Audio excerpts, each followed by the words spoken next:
everybody. Welcome back to Alberta Blue Collar Podcast. If you're over on YouTube or Spotify, well, welcome. All right, today's Trump's latest moves, the impact on Alberta. In this podcast, we're going to dive into issues shaping Alberta today. I'm your host, Papa Fuzzy.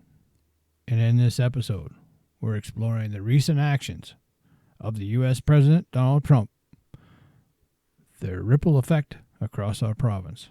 Okay, so don't quote me on any figures I'm going to put out there today because at the time of this recording, they may have changed, all that kind of stuff. So don't quote me on anything.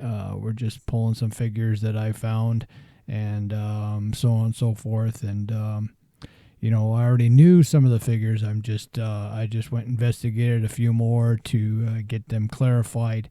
But like I say, come April, they could change a whole bunch or not come at all. Who knows? But, yeah, okay. So, anyway, from escalating in trade tension, including, of course, tariffs, there's a lot to unpack. So, grab a double, throw in your earbuds, and let's get started. All right, trade turbulence, the new tariff tussle.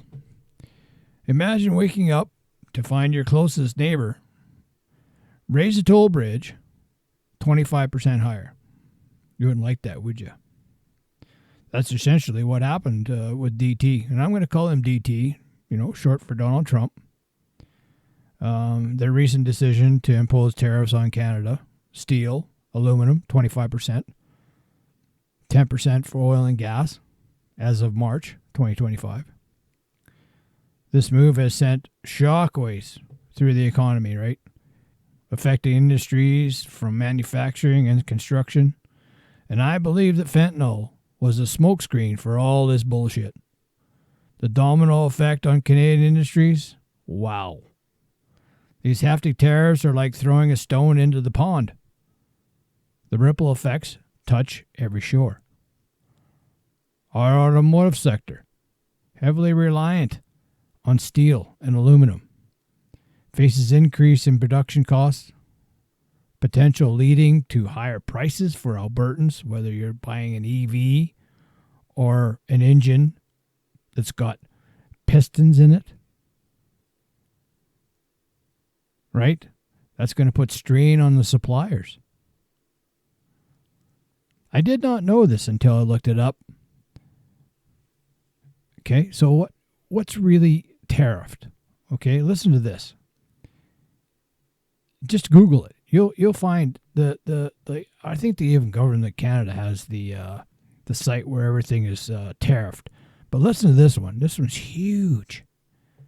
I'm going to call it the Golden Western Sand. Train car after train car loaded up with this Golden Western Sand rolls north all the time. Why? Because Alberta's oil and gas industry desperately needs this sand.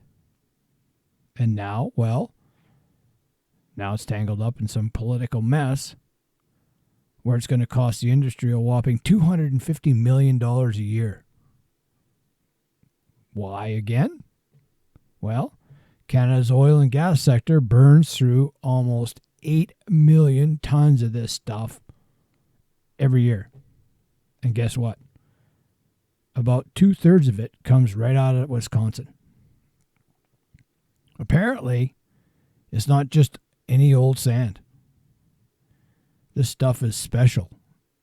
It's like VIP sand. It's got the perfect grains in it, the perfect size, the toughness. It handles insane temperatures without crumbling. In short, it's essential to fracking. I know some of you don't agree with fracking, but where the hell do you think our oil and gas comes from? Mostly gas. Comes out of the cracks in the ocean, in the world, right underneath us. Okay, there's drama. Canada just slapped 25% retaliatory tariff on a bunch of U.S. imports, And Wisconsin Magic Sand is on the hit list. Meanwhile, Trump hit the pause on some of the tariffs, but let's be real. This trade war tension isn't exactly fading away, right? It's not going away in the sunset. It's right there. I believe April 2nd is when everything shit hits the fan. And for Alberta's oil patch, this one stings big time. There's a big wig over in Versa, which reps Canada's oil field service companies, is sounding the alarm, of course. He's saying these tariffs could hit the industry hard. Well, no shit. $250 million price tag, big hike. Yeah, that's going to leave a mark. For sure. There are political reasons to target Wisconsin sand. But there's a huge impact on our industry. And again, I say, no shit. This isn't just a minor inconvenience. This is just like telling an artist they suddenly have to pay 25% more for the paint. Or telling a coffee addict, excuse me, their morning fix just doubled in price. Joey. Absolute chaos. A real kicker. You can't just grab sand from anywhere. Alberta can't just shovel the dirt and get sand out of a play box and say, call it a day. This sand is just right. Strong. Heat resistant. Perfect. And Wisconsin got a monopoly on it, and it's perfection. So what now? Alberta's only oil excuse me. Alberta's oil industry is stuck between a rock and a hard place, right? This expensive pile of sand. Will they suck it up and pay the extra cost?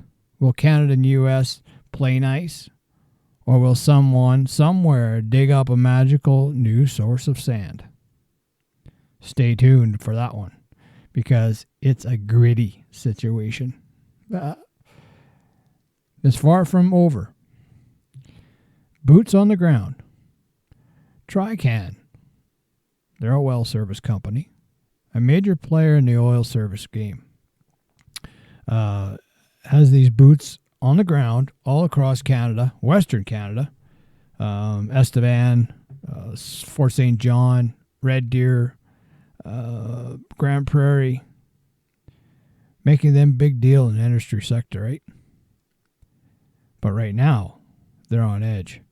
See, the trade war might still be in its early days, but the alarm bells are ringing, I'll tell you what. Kevin True, a key figure in Trican. This is a quote out of somewhere I seen. And he's crunching the numbers, trying to figure out how much these tariffs will bleed his company. His biggest fear? Sand prices shooting up. Now, this is that Wisconsin sand, right? Shooting up $10 to $15 a ton. Which, in an industry that guzzles sand like a trucker downs coffee at a trucker station or a coffee station, right? It's no joke. He quotes, "We're still trying to see what will happen and how it will affect us."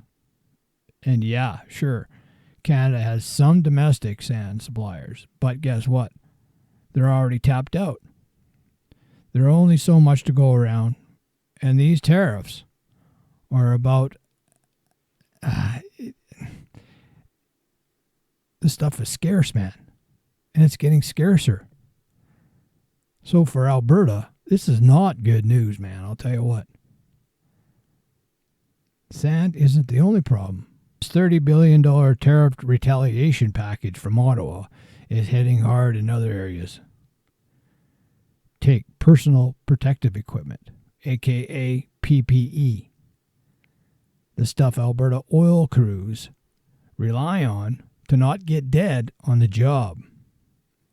A lot of it comes straight from the U.S., and the tariffs in play, prices are bound to spike. And then there's tires. No, these are not everyday car tires. These are massive industrial grade tires. They keep Alberta machines running. Big machines, right? They're the ones they use up in Fort Max. They're huge. I mean, they're huge. And I don't know. I don't know. About 5 years ago, I heard one of those tires were worth $34,000. Wow, they're probably worth 50 now. And then with tariffs coming on, yeah, who knows what they're going to be. But I'll tell you what, is not good. So Fort Mac, you know, their assholes are cutting buggy washers up there. And guess what? Most of them come out of the U.S. And swapping them out for something else? Not that simple. It's like Apple computers, right? You can't just plug one into a random charger and expect it to work. These machines need very specific parts.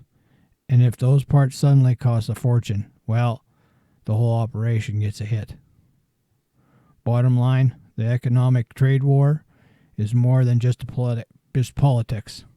It's real dollars, real jobs, and real consequences.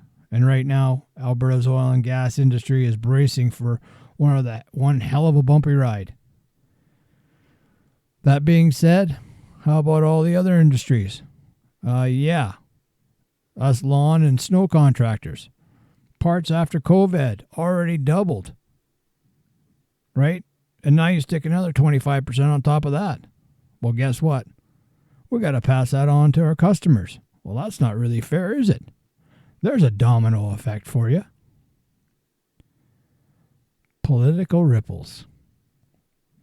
Strengthen Canadian unity. Interestingly, Trump's aggressive policies have had an intended consequence, fostering and renewing a sense of unity and patriotism among Canadians. You guys all seen the elbows up thing, the people out there putting the elbows up, and I think they were using Bobby Hall or somebody, and a rallying cry, the phase elbows up, borrowed from the hockey, has become the national slogan, symbolizing our readiness to stand firm as Albertans and Canadians. It symbolizes on merchandise and echoed right through the nation. Defense and sovereignty. Navigating new challenges. Trump's policies have prompted Canada to reassess its military strategies and procedures. Alberta was one of the first on the defense front to deploy Blackhawks and drones and increase manpower along the U.S.-Alberta border to defend the 0.1% of fentanyl going across from Alberta. I don't know. It's crazy, man. I think that's one of the dumbest things ever. Like I say, I think this was just a smokescreen. It's bloody ridiculous. The economic forecast. Preparing for uncertainty. The accumulation of these factors, trade tensions, environmental threats, and political shifts, cast a shadow on uncertainty over Canada and Alberta's economic future. Diversifying trade partnership to migrate risks. Canada is actively seeking to diversify its trade partners, reducing reliance on the U.S. markets and exploring opportunities in Europe and Asia. I sure wish Quebec would get frickin' on board and open up their border so we can run a pipeline through there to the East Coast. I'm going to say nothing about I'm not going to go on about that. I might get in trouble. Supporting domestic industries, right? No, they can't. No, it might dig up the dirt. Never mind. I'm not going to get into it. There's also a renewed focus on strengthening domestic industries, encouraging innovation, and investing in sustainable practices to build a resilient economy. In conclusion, Donald Trump's recent actions have undoubtedly impacted Alberta on multiple fronts. Yet the true Canadian spirit we're facing through challenges with resilience, unity, and a commitment to our values. As we navigate to complex bullshit, let's remember that every challenge also presents an opportunity for growth and transformation within our realm. Thank you for tuning into the Alberta Blue Collar Podcast. If you enjoyed this episode, make sure you guys comment, like, subscribe, all that kind of stuff. Share it with your friends. Let's get this thing out there and talk about it. We're going to have a lot of stuff coming up in the next 2, 3, 4, or 5 months. And I just want everybody to hear it and have an opinion. Until next time, stay strong, stay informed, and keep your stick on the ice, the shiny side up. In our next episode, we're going to talk about EVs versus gas. So if you got a comment on that, yeah. Right now it's, March 20th, and there's a whack full of Teslas that are getting crumbled, and they're getting rode on, and they're getting carvitied, and holy cow, we need to get something, talk about some stuff about that. But until next time, Papa Fuzzy, punching out. Take care.